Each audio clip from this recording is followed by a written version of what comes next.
چې کوم داسې رونه دي کنه په دې سوشل میډیا باندې کنه دا نفرتونه خوري تاسو سم میسج ورکوي چې دا کار تاسو ښه کوئ که غلط هغو ته زه دغه وایم زه خپله ورور جان د لوګر اوسېدونکی یم چې په کوم ملک کې پیدا شوی زه په پاکستان کې په ابټاباد کې پیدا شوی یم د ما وړو ماشومانو سره لوی شوی یم زه وروره نه نفرت ترې کوم او زه هغو خلکو ته دا وایم چې غلطې ویډیوګانې کومې چې د پاکستان خلاف وي که د افغانستان خلاف وي دا هم اسلامي ملک ده هغه هم اسلامي ملک ده نو ولې داسې غلطې ویډیوګانې غلطو ویډیوګانو له وجې زموږ د افغانانو د مهاجرو دغه حالات ده دا له چا نومان به یې نه اخلم هغو کسانو چې بچیان یې په افغانستان کې ښه په سهولت ناست دي او دا ویډیوګانې جګوي دلته وروره پاکستان ولې نه غوسه کي ولا فوج هم غوسه کي عوام هم غوسه کي چې ولې دا داسې شکر الحمدلله ښه زندګي اوسه پورې تېره شوه ښه نه چاره له څه بد ویلي او نه له چا څه نه عوام او نه حکومت او هېڅ هم له څه نه چې اوس میډیا او د هغو والا دا اوس دا لیکي مطلب چې وباسئ ودري هر سړی ځي او مطلب خپل وطن په ګران دی او بس خپله بېعزتي او خپل دغه نه کوي چې خپل یو عزت خپل نه خرابوي او دلته په موږ باندې وروره دوی دومره رحم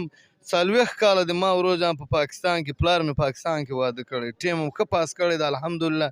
د پاکستان به ورور جان هر وخت ولاکه غلطه خبر په ځوان هم وکړمه ځکه چې ما خاپوړې کې ویلي دي په ابټاباد مانسهره او پنډۍ اسلام آباد کې لوی شوی یم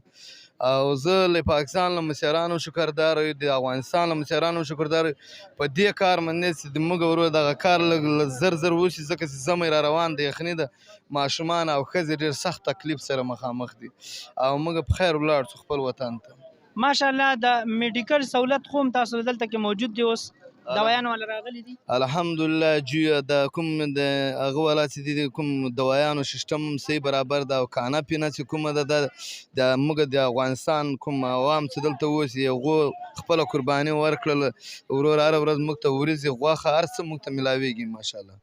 چې دا نفرتونه چې کم دي دا ډېر زیات مونږ خرابوي او دا زمونږ یو میسج چې کم دي ټولې دنیا باندې خورېږي نو ډېر غټ اثرات غورځېږي او هر ځای کې اسم دا پښتون چې کم دی دا د ټولې دنیا په نظر دی نو چې زمونږ دا مینه خرابه نه شي دغې دپاره مونږ دا میسج کوو چې زمونږ کار بیخي سلو دی څه کار کې فایده راغلی زیات شوی تیز شوی دی که نه الحمدلله اوس کار کې بالکل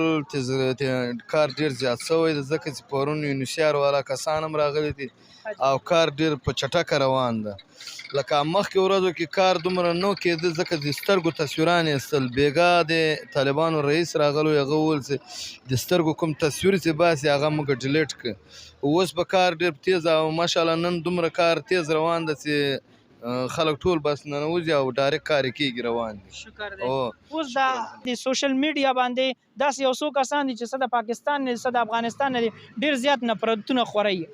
نو د هغې هغه نفرتونو حوالې سره تاسو څه میسج ورکوي لکه ستا دې کې یو مشر د نوم بینالو هغه وایي چې راشه پولاو دی پلانکې ډنګې دی نو دا له پکار دا دي چې یار ته کم از کم د دې خپل دغه د فتنې او د نفرتونه چې خورئ د دې نه داسې ښه وکړه چې یو څو ټریلې راولېږه چې دلته زموږ د افغانان رونه چې کم دي دی باندې اسانه شي هلته نه هسې بېسه داسې نفرتونه چې خورئ دلته نور هم هغه نفرتونه خورېږي که نه نو هغه شان مزه نه راځي نو آیا زما دا خبره صحیح ده که غلطه ده نه صحیح ده ښه خبره ده داسې پکار دي په دې ټیم کې زموږ پښتانه خو پکار دي لکه د دې رور دومره غریب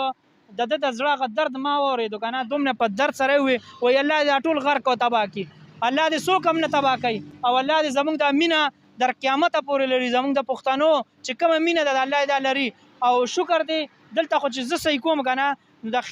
خیبر پښتونخوا کې کوم پولیس کاروي ده د ټولو د ټاپ ته ځکه چې ابلو زور راغلی ما په خپله باندې چې کوم زور راوړی په کار باندې 3 غنټې لګي نو وجه ټوله دا ده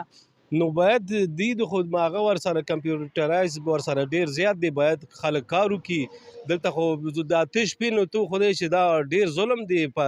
یو ګاډي دومره ګاډي خو هم نشته دی چې اوس حساب وکړي چې ټول ګاډي ولاړې شپېتو نه زیات نه دی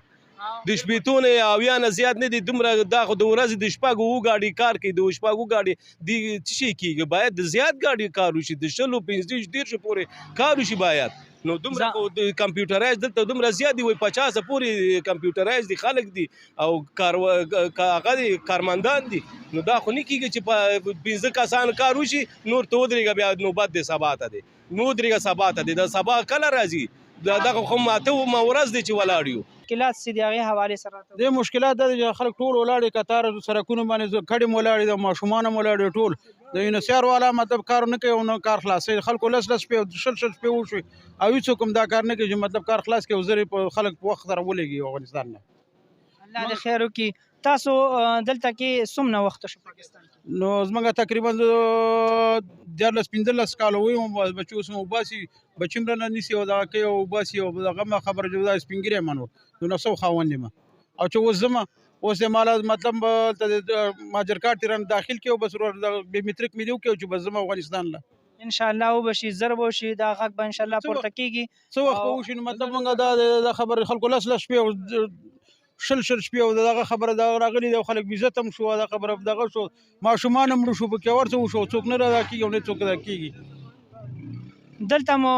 د خپل ژوندۍ حوالې سره ووایي چې پاکستان کې مو زندګي څنګه تېره شوې؟ هر سړی خپل کور لځي او خپل لغلی که چای هم دغه کنه لوی د افغانستان دشتې یو ځای کې یو ځای کې خیمه به وي رزق الله پاک دلته ولا ورکول هلته به هم ولا ورکوي هېڅوک هم د ولګې نه مړه نشو نه په افغانستان کې نه بل شي کې نه بل او مطلب هر سړی په خپل خیر په خوشحالۍ سره دا کېږي چې بس مطلب موږ له دا دغه کې چې دا کار موږ له د یونیسیر دا والا موږ دا ښایسته چې کار زر زر وکړو بس چې موږ افغانان بس ایسته چې زی د خیر سره د دوه مخ په سپکې شي او زموږ مخ په سپکې شي او چې راشړي چې مطلب موږ له دې څه دغه کې مطلب چې موږ زو په خیر سره ډېره مننه. موږ به پکې دا وایو چې باید چې دلته لږ زرګې موږ سره اساني پیش سي په دې چې دا حالات وګوره ماشومان مریضان دي بوډاګان مریضان دي زنانې مریضان دي او باید چې دلته دا کمپیوټري یا دودري کې یا دلته د نفري زیاته کې وړوکی شانته ګیټ په دې ګیټ باندې ته یو نفر انټر کوي که په دې طریقې خو دا ځای کې به بالکل د انسانانو ځای پیدا نه سي. نه د مخکې نه خو زه خلک کم شوي دي لکه زه راځم که نه دلته کې خلک کم شوي دي ان شاء الله